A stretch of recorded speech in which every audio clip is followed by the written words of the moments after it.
लोकसभा चुनाव में बीजेपी भगवान राम और राम मंदिर के नाम पर वोट मांग रही है। गुना पहुंचे मंत्री तुलसी सिलावट ने कांग्रेस को राम विरोधी बताया और भगवान राम की तुलना पीएम मोदी से कर दी। इस दौरान मंत्री तुलसी सिलावट ने महिलाओं से पीएम मोदी को वोट देने की अपील की।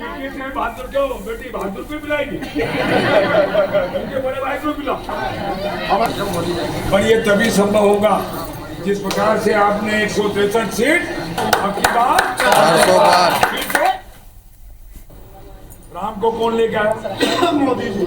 तो मोदी जी को लाना है कि नहीं? देश का प्रधानमंत्री किसको बनाना है? मोदी जी। इस राम भगवान का विरोध देश में किसने किया? कांग्रेस ने। उसका निशान क्या है? पंजाब। ऐसे लोगों को एक भी वोट जाना चाहिए क्या? वोट देना चाहिए क्या? और जो नाराज है उनको लाके बोलो कि राम जी को वोट दो। किसको वोट दो? इधर कांग्रेस का मैनिफेस्टो जारी होने के बाद इंदौर में आम लोगों ने इसे लेकर अपनी राय व्यक्त की। कांग्रेस के मैनिफेस्टो को लेकर आम जनता की मिलीजुली राय सामने आई है। व्यापारी वर्ग ने कांग्रेस के मैनिफेस्टो में टैक्स से राहत की उम्मीद जताई, तो वहीं कुछ ने कहा कि जब कांग्रेस आना ही नहीं है तो उसके मैनिफेस्टो से क्या मतलब। उम्मीद मोदी जी से, वो उम्मीद अब किसी और से करना तो एक हास्यास्पद ही लगता है।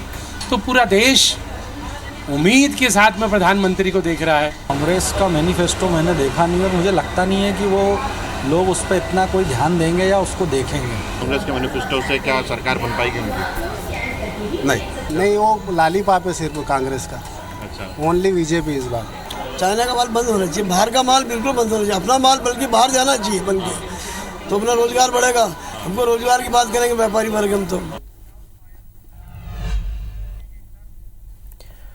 कांग्रेस ने लोकसभा चुनाव के लिए न्याय पत्र के नाम से अपना घोषणा पत्र जारी कर दिया, जिसमें महिला, युवा, किसान, गरीब के साथ साथ सभी वर्गों को साधने का प्रयास कांग्रेस ने किया है। कांग्रेस के घोषणा पत्र को लेकर युवाओं में खासा उत्साह देखने को मिला है। भोपाल के युवाओं का मानना है कि लगातार बढ़ती महंगाई के इस दौर में अगर कोई दल महिलाओं और युवाओं के बारे में सोच रहा है तो ये अच्छी बात है। ये तो अभी के लिए ज़रूरी है, क्योंकि आप देख रहे हैं जिस हिसाब से बेरोजगारी बढ़ रही है, युवा परेशान है, उसके हिसाब से तो जो भी है सही है। महिलाओं को भी मदद मिलेगी इसकी वजह से।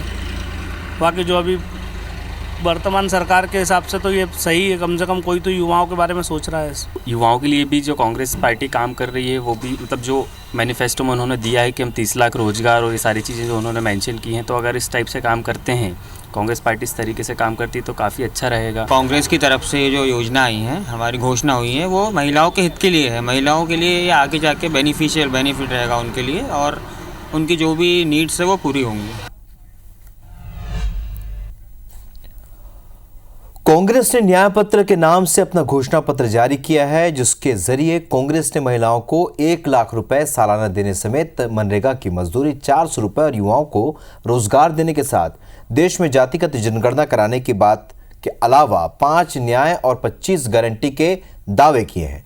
लेकिन कांग्रेस के न्याय पत्र के वादों को लेकर जबलपुर की जनता क्या सोचती है, आइए आपको सुनवाते हैं। कांग्रेस का घोषणा पत्र आया है, उससे ये लगता है ये चुनाव का एक लालीपॉप है, जिससे ये कांग्रेस दे रही है जनता को लुभाने के लिए, और जनता इस लुभाव में फंसने वाली नहीं है।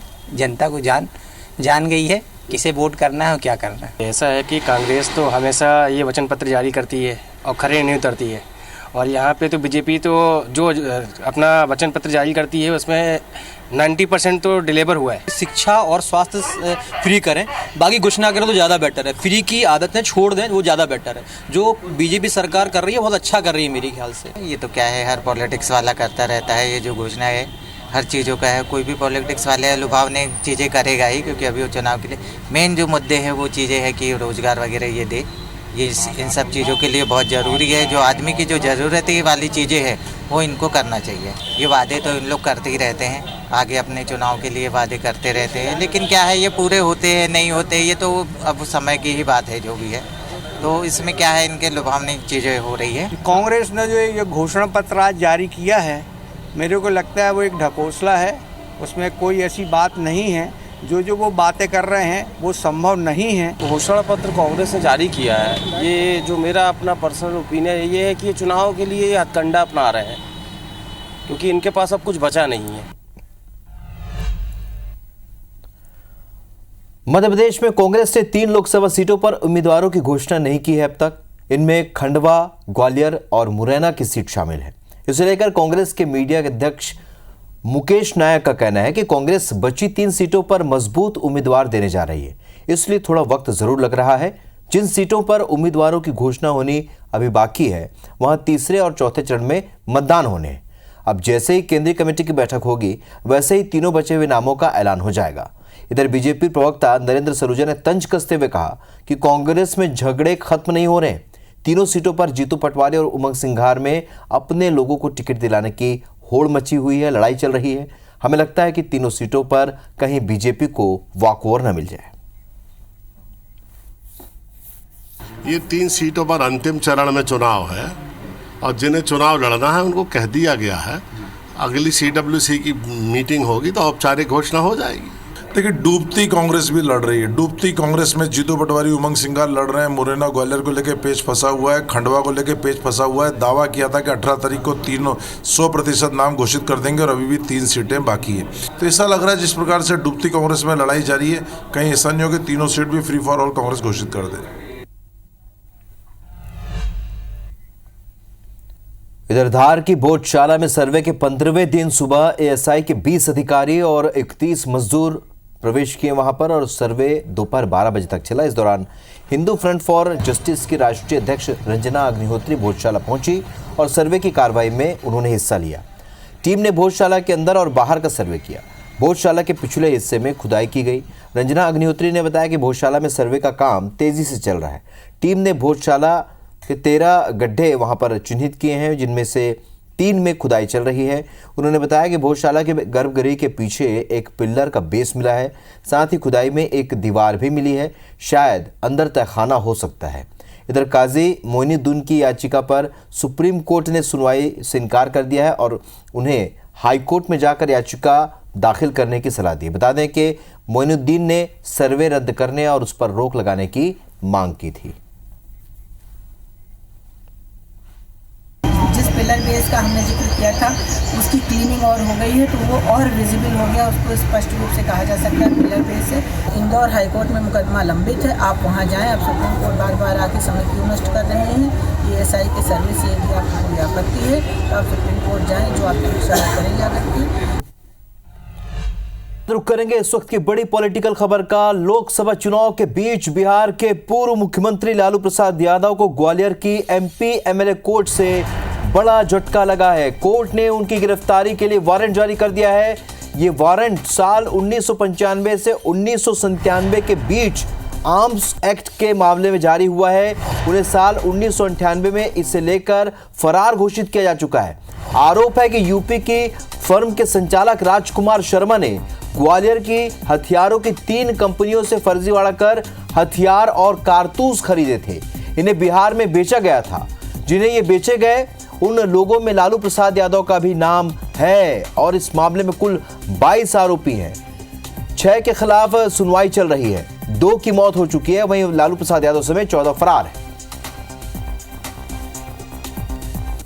इस प्रकरण के फरार आरोपी लालू प्रसाद यादव के संबंध में माननीय न्यायालय की आदेश पत्रिका में यह बात उद्घटित हो चुकी है और साक्ष्य से कि ये लालू प्रसाद यादव वही हैं जो बिहार के पूर्व मुख्यमंत्री और भारत सरकार में केंद्रीय मंत्री रहे हैं। तो इनके संबंध में माननीय विशेष न्यायालय के द्वारा जो है स्थायी गिरफ्तारी वारंट जारी किया जाने का आदेश पारित किया गया। स्थायी गिरफ्तारी वारंट के मामले में पुलिस को निर्देशित किया जाता है कि वो आरोपी को पकड़कर न्यायालय के समक्ष उपस्थित करें। नासिर गौरी हमारे साथ इस वक्त फोन लाइन पर जुड़ चुके हैं। नासिर, ये पूरा मामला पहले समझाइए और उसके बाद ये भी बताइए कि अब लालू प्रसाद यादव को क्या करना होगा आगे।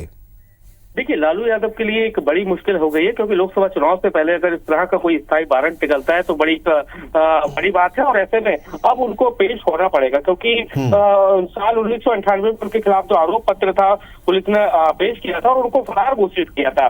तब तो उनकी तलाश चल रही थी, लेकिन अब ये पूरा जो मामला था MP MLA कोर्ट में ट्रांसफर हो गया और उसके बाद जो लोक अभियोजन पक्ष की तरफ से ये कहा गया कि इनका वारंट तामील कराया जाए, उसके बाद ये स्थायी वारंट है वो जारी किया गया है। उनके खिलाफ जो मामला है ये आर्म्स एक्ट का मामला है। साल 1995 से 1997 में फार्म 16 होता है, यानी कि जो हथियारों को जो डीलिंग्स होती है, उनके वेपन्स होते हैं, उनको आदान प्रदान, उसकी विक्रय को लेकर, तो उसी को लेकर एलिगेशन है उनके ऊपर। और इस मामले में लगभग 22 आरोपी हैं और जिसमें 14 अभी तक फरार चल रहे हैं, जिसमें 2 की डेथ हुई। चलिए नासिर, कुल मिलाकर एक बड़ा झटका लालू प्रसाद यादव को। इस जानकारी के लिए बहुत शुक्रिया आपका।